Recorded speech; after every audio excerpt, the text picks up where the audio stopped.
Bismillah, Assalamualaikum warahmatullahi wabarakatuh. Alhamdulillah, wassalatu wassalam ala nabiyina Muhammad wa ala alihi wa sahbihi wasallam. Rabbi israh li sadri wa yassir li amri wa hlul 'uqdatam min lisani yafqahu qawli. Amma ba'du. Kenalkan, nama saya Raffi Noval Azmi. Saya mahasiswa aktif di Universitas Islam Negeri Syarif Hidayatullah Jakarta, semester 2, kelas 2C. Dalam rangka untuk memenuhi tugas akhir semester, dalam rangka memenuhi tugas ulangan akhir semester, mata kuliah Soroh untuk penerjemahan yang dibimbing oleh Bapak dosen kita yang tercinta, Bapak dosen Dr. Zamzam Nurhuda, MA.Shum, yang semoga Allah Subhanahu wa taala selalu melimpahkan rahmat dan kebaikan kepada beliau. Amin. Saya akan menjelaskan soal ujian ini dalam bentuk video. Berikut ini saya akan menjelaskan pada bagian pertama, yaitu apa yang dimaksud dengan pembentukan kata dan bagaimana dikaitkan dengan afiksasi, inflektif, dan derivatif.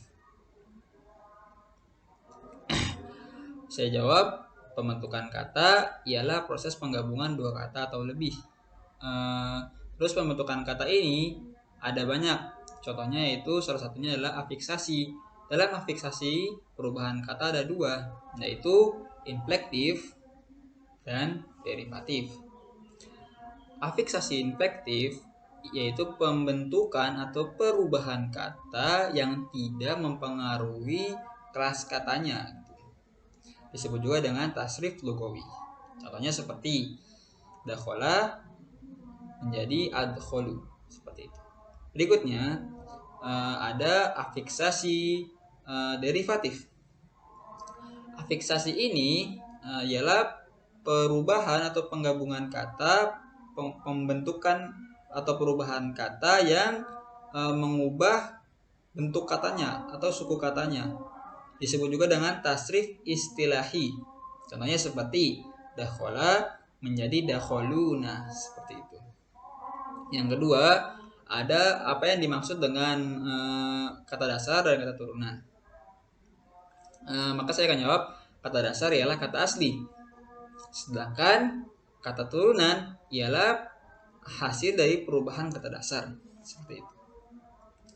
Dalam bahasa Arab, kata dasar disebut juga dengan fi'il madi, sedangkan kata turunan disebut juga dengan fi'il mudhari dan fi'il amr. Pembentukan kata turunan ini terdiri dari dua, yaitu tasrif lugawi dan tasrif istilahi, seperti itu. Makna kata dasar merupakan makna leksikal, contohnya seperti rumah. Sementara makna kata turunan yaitu merupakan makna gramatikal. Contohnya seperti perumahan atau rumah-rumah, seperti itu.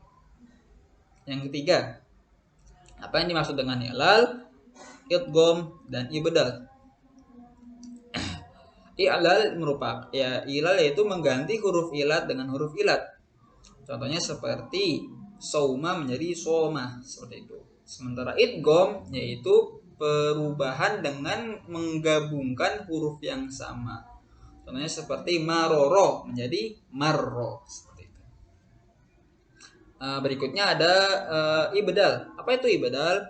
Mengganti huruf ilat dengan huruf sahih. Contohnya seperti da'au menjadi du'aun.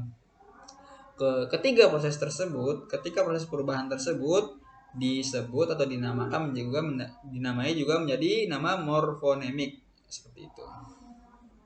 Yang keempat, kontrasif antara bahasa Arab dengan bahasa Indonesia gitu. Apa saja gitu yang ada di bahasa Arab tapi tidak ada di bahasa Indonesia. Seperti contohnya fi'il sahih dengan fi'il mu'tal, fi'il mabni dengan fi'il mu'rab, fi'il nakirah juga dengan fi'il ma'rifah, dan juga tasrif istilahi dan tasrif lugawi, seperti itu. Berikutnya saya mengambil soal nomor 6. Sebutkan pembagian verba dan macam-macamnya gitu. Beserta contohnya. Oke, saya menjawab verba atau fiil yang ditinjau dari jumlahnya. Pertama, terbagi menjadi 3. Pertama, ada mufrad, yaitu dalam bentuk tunggal. Contohnya seperti kolamun. Yang kedua ada musanna, yaitu dalam bentuk dual. Contohnya seperti kolamani atau kolamaini. Yang ketiga ada jamak, yaitu dalam bentuk plural. Contohnya seperti aqlamun, seperti itu. Berikutnya verba atau fiil yang ditinjau dari penyusunannya terbagi menjadi 2. Ada apa aja? Ada mujarrad, yaitu fiil yang penyusunannya asli. Contohnya seperti nasoro. Dan yang kedua ada mazid, yaitu fiil yang ditambahkan pada huruf aslinya 1, 2, atau 3. Contohnya seperti ahsana, seperti itu. Berikutnya saya akan menjelaskan tentang verba atau fiil yang ditinjau dari waktunya, waktu kejadian. Terbagi menjadi 3, yaitu ada fiil madi, yaitu fiil yang menjelaskan tentang waktu lampau atau waktu sudah terjadi. Misalnya kata zahaba. Berikutnya ada fiil mudhari, fiil yang menjelaskan tentang yang sekarang atau yang akan datang.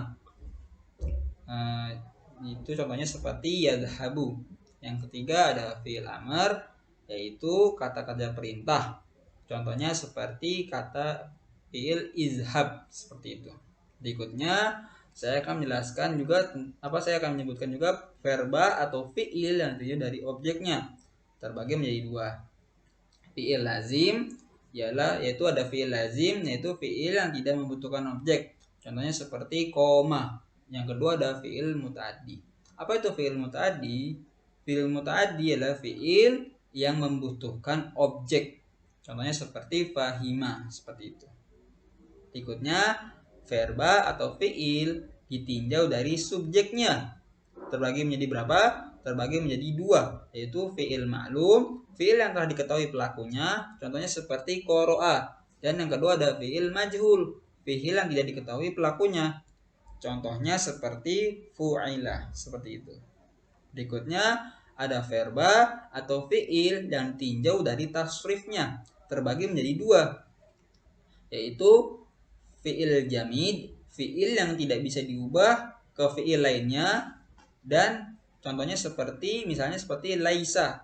Yang kedua ada fiil mutasarrif, ialah fiil yang bisa diubah ke fiil lainnya. Contohnya seperti kataba yaktubu, seperti itu. Berikutnya yang terakhir ada verba ditinjau dari perubahannya. Terbagi menjadi 2, yaitu ada fiil mabni, fiil yang bentuknya tetap meskipun kemasukan amil. Contohnya seperti yaktubna. Berikutnya ada fiil mu'rab. Fiil mu'rab ialah yang bentuknya berubah karena kemasukan amil.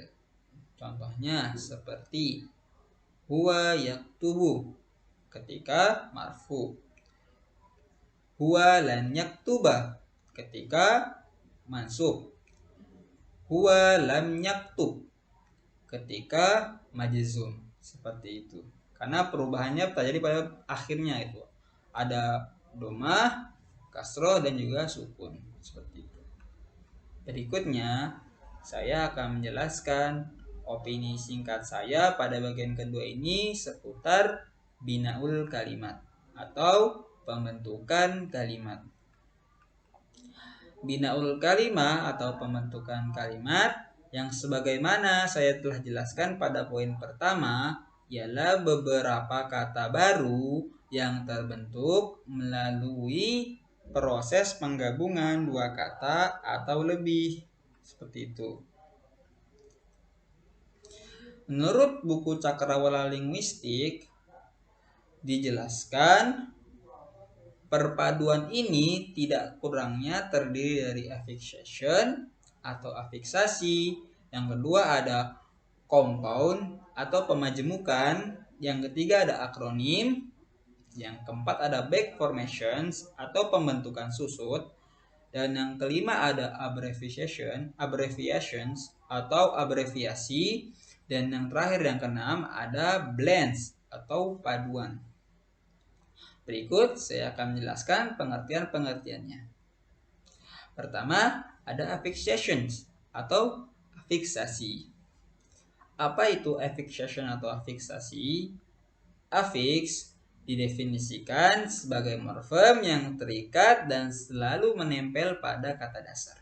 Seperti itu. Penambahan afiks yang diimbuhkan di depan morfem dasar disebut dengan prefiks. Sedangkan yang diimbuhkan di belakang disebut dengan surfiks. Sedangkan yang diimbuhkan dengan cara disisipkan di morfem dasar disebut prefiks. Sedangkan yang diimbuhkan di depan dan juga di belakang disebut dengan konfiks. Dan yang menjadi unsur perangkai disebut interfiks. Sedangkan yang berupa vokal disebut transfiks. Seperti itu. Penambahan afiks mengalami dua pengubahan, yaitu pengubahan secara gramatikal dan juga pengubahan secara leksikal.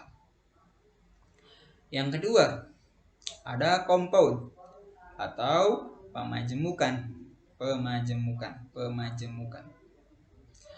Apa itu compound atau pemajemukan?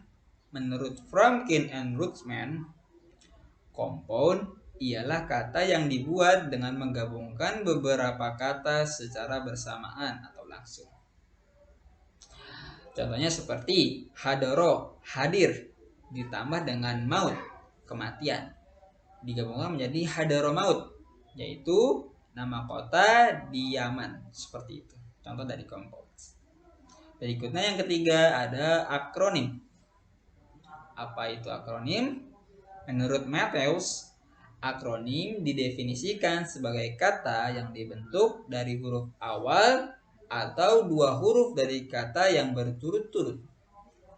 Yaitu contohnya seperti basmalah. Basmalah itu bentuk kepanjangan dari Bismillahirrahmanirrahim. Jadi basmalah sama dengan kata Bismillahirrahmanirrahim. Seperti itu. Berikutnya yang keempat ada back formation atau pembentukan susut. Singkatnya, pembentukan kata terjadi lantaran kesalahan dalam memahami suatu kata sebagai bagian derivasi kata lain. Contohnya seperti apa? Contohnya seperti kata tilfaz, televisi, dianggap diambil dari kata tilfiziyun. Seperti itu. Berikutnya yang kelima ada abbreviation atau abreviasi. Abbreviation atau abreviasi adalah menyebutkan sebagian huruf atau klausa untuk mewakili kata atau klausa yang lebih panjang dari atau kata dan klausa tersebut. Seperti itu. Contoh abreviasi dalam bahasa Arab seperti kata ilah yang merupakan bentuk abreviasi dari kata ila akhirihi. Seperti itu. Berikutnya yang keenam ada compound yang terakhir. Compound atau paduan. Apa itu compound atau paduan?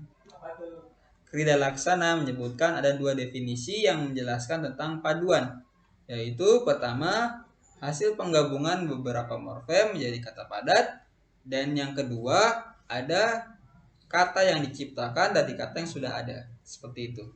Contohnya, singkatan sholawat Nabi kita Nabi Muhammad Sallallahu Alaihi Wasallam biasa disingkat menjadi solam atau bisa kita kenal jadi SAW seperti itu contohnya. Sekian dari jawaban apa yang bisa saya sampaikan. Lebih kurangnya saya mohon maaf. Saya berharap dengan video yang saya buat ini bisa memenuhi kriteria UAS mata kuliah sorof untuk penerjemahan. Subhanakallahumma wa bihamdika asyhadu an la ilaha illa anta astaghfiruka wa atubu ilaik. Saya Raffi Nafal Azmi. Wassalamualaikum warahmatullahi wabarakatuh.